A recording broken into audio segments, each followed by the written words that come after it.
Hi, this is your host Swapnil Bhartiya, and welcome to another episode of your Let's Talk. And today we have with us once again Mike Malone, founder and CEO of Smallstep Labs. Mike, it's great to have you back on the show. Great to be back. Thanks for having me. It's been a while, not too long, but a while since we talked last time in April. Tell us, what's new in these few months? Well, we've been really busy. We've been growing and hiring, but I think the most exciting new functionality that we've been working on is an integration with some new protocols that Apple has built out in iOS 16 called Managed Device Attestation. Well, I think Apple's event is later tomorrow that they'll be, announcing, I think, or general availability of iOS 16. A lot of work is going on there. So talk about what implementation of Acme protocol is there in the iOS platform and how they're using it. So this was an announcement that was actually made earlier this summer at WWDC, and it was a little surprising to the community. It was an implementation of a protocol that's been under development as part of the Acme working group under IETF for a little while now. And Apple, in true Apple style, had been quietly implementing this protocol and just announced that they had completed their integration and it was going to go live in iOS 16, as well as iPadOS and tvOS 16. So it's been in beta since the WWDC announcement, but we do expect iOS 16 to become generally available shortly, probably tomorrow with the new iPhone announcements. In some cases, Apple I would give them credit to kind of lead when it's come to security and privacy. So can you also talk about what does this announcement once again mean for security in general and how it will influence other companies also? So this is an important new development for IT primarily, although, I'd love to talk about there's a future here that goes beyond just Apple devices and iPhones. But the significance here is primarily for enrolling managed devices for large businesses, for enterprises, I suppose small companies as well. Traditionally, this was done using a protocol called SCEP, S-C-E-P, and it's a shared secret protocol. It's old, it's a binary protocol. It's not very secure. I get a password to enroll my iPhone, for example. And this new protocol is leveraging the secure enclave. So it's actually using, state-of-the-art cryptographic hardware to reliably identify a particular device for enterprise enrollment. So this is a significant security upgrade for IT administrators. Can you also talk about, once again, when we look, as you talk, it goes beyond iOS devices, and especially when we look at the cloud native world or in general, a lot of things, to trickle from one device to other, one environment to other. Talk about, if we just look at the Acme protocol itself, what role is it playing in today's, you can say, API-driven world with automated certification, because things have to be automated? I mean, Acme is huge, right? It's proliferating. We have an open standard or an open source implementation of the Acme protocol that's extremely popular. And most people, I think, are probably familiar with Acme from Let's Encrypt, which is a nonprofit provider of web PKI certificates. And what Smallstep's role in this ecosystem is we provide an open source as well as a productized commercial certificate authority that also implements the Acme protocol for internal private certificates for private infrastructure. The new development here, what some people may not know, is that Acme was actually developed as a framework for certificate enrollment. So it's actually much more general purpose than the sort of Let's Encrypt implementation may lead you to believe. And one big hinge in this protocol, one extension point, is the sort of name that you can request a certificate for. So, Let's Encrypt is issuing certificates for domain names, but you can request certificates for email addresses or some other identifier as well, and how you prove ownership of that name. So the managed device attestation is built around a new draft specification, draft extension to Acme, where a device can request a certificate with its device ID. So in the case of Apple, it would be like a UDID for an iPhone. And it proves that ownership of that UDID via a signed attestation from the secure enclave that is, with a private key that is bound to that piece of hardware. I also wanted to just talk a bit about managed device attestation in the kind of present context where we are kind of companies want to bring employees back, employees wants to stay at home, which also means that we are looking at a hybrid workforce, which also means it's not just the mobile devices but laptops. There will be a hybrid distributed systems that people were using. To talk about how does managed device attestation kind of will help empower security teams and employers and employee to ensure that they have right access to right not only right people but also right applications. As I mentioned earlier,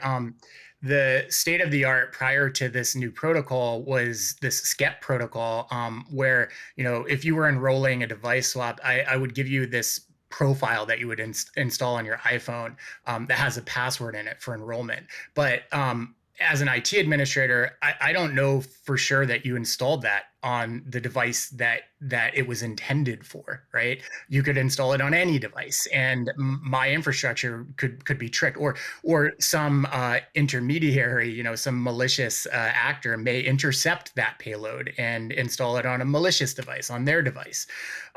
So the way that is often solved in the enterprise is new devices will be shipped to an IT help desk where enrollment will be done at a secure facility and then shipped out to employees. So this is important for IT administrators in that it can eliminate a painful manual process. It's also important for remote workers who now have a streamlined enrollment protocol. So rather than having to go through this sort of bureaucratic process of obtaining a new piece of hardware, a business could purchase a device from Apple and ship it directly to an employee, and that employee could securely enroll that new device without having to go through all of the time and hassle of this sort of old world.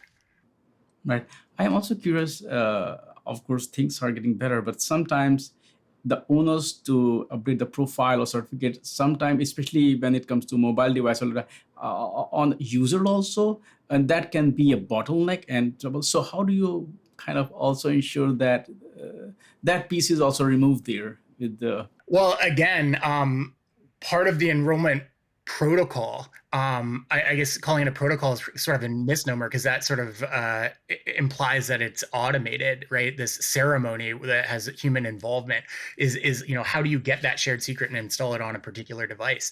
Again, by eliminating that, by having the hardware, giving the hardware and sort of leveraging the hardware's ability to attest to its own identity. This can be made completely transparent with no human involvement at all. Another question is that we talk a lot about observability these days, having visibility. So can you also talk about how do these managed device attestation, they also provide some kind of visibility to the IT security teams as well, that what device is out there, who is doing what, or does it make sense? Yeah, and there's even beyond that, there's a component to this that we're less closely aligned with, so I don't know quite as much about. But there's the as part of this announcement, Apple is also providing the ability to sign over some artifacts that describe sort of the state of the device. For example, whether full disk encryption is turned on and whether there is a lock screen implemented with a strong password.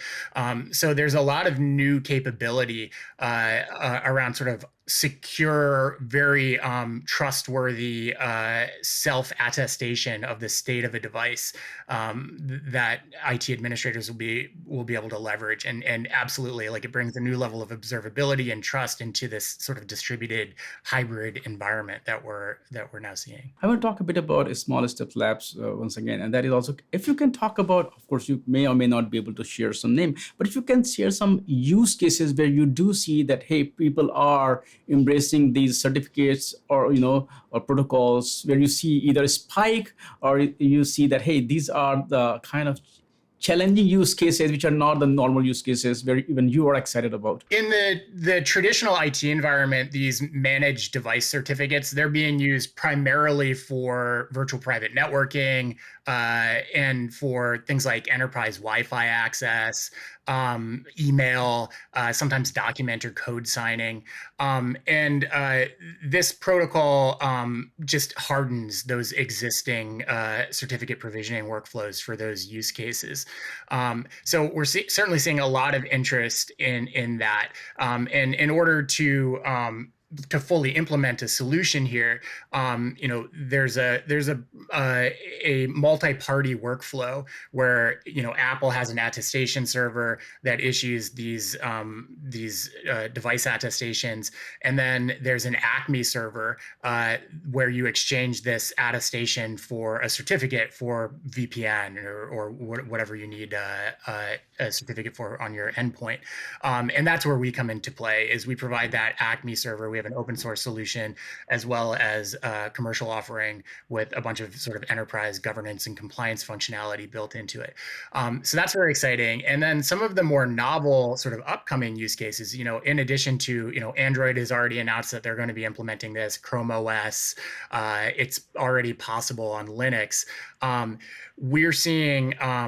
We're seeing some pickup of this technology, and we're very excited about its use in the sort of production infrastructure side of the house. So rather than managed devices, laptops and iPhones, virtual machines, physical infrastructure, networking gear, anything that has a TPM, a trusted platform module, can actually integrate with this new protocol and do secure enrollment. It's really a bottom turtle for securely enrolling devices for all sorts of things, identifying your infrastructure so that you can have a fully distributed, geographically distributed sort of hybrid cloud, multi-cloud environment and maintain that cryptographic security of everything. Before you wrap this up, this last question is more or less like cultural or kind of just to get your kind of not necessarily a playbook, but if you have some advice for companies how to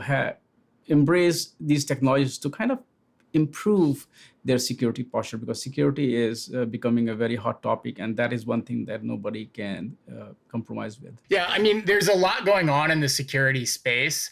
I think the big development is this movement away from perimeter security towards the marketing parlance is zero trust security, but be looking at cryptographic solutions that are actually identifying the components that matter in your ecosystem, in your architecture, right? It's not the IP address that matters, but it's the individual, it's the devices that you own that are actually sort of logically part of your system. And you should be looking at security solutions that identify those components directly, right? Whether those are microservices, iPhones, laptops, humans, and there's a lot going on around improving the security posture there. In addition to this managed device attestation and Acme device attestation stuff, there's U2F and UAF, so passwordless authentication, multi-factor authentication that's phishing resistant.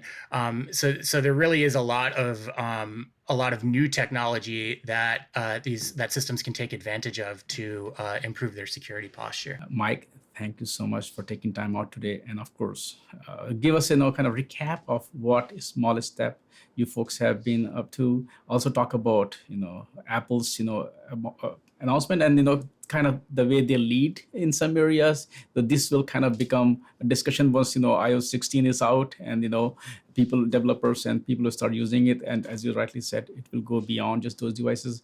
And thanks for also sharing some of those insights regarding improving security posture, which also means that I'm looking forward towards our next discussion. So first of all, thank you, and I look forward to our next talk. Thank you. Thanks, Swab. It's been great.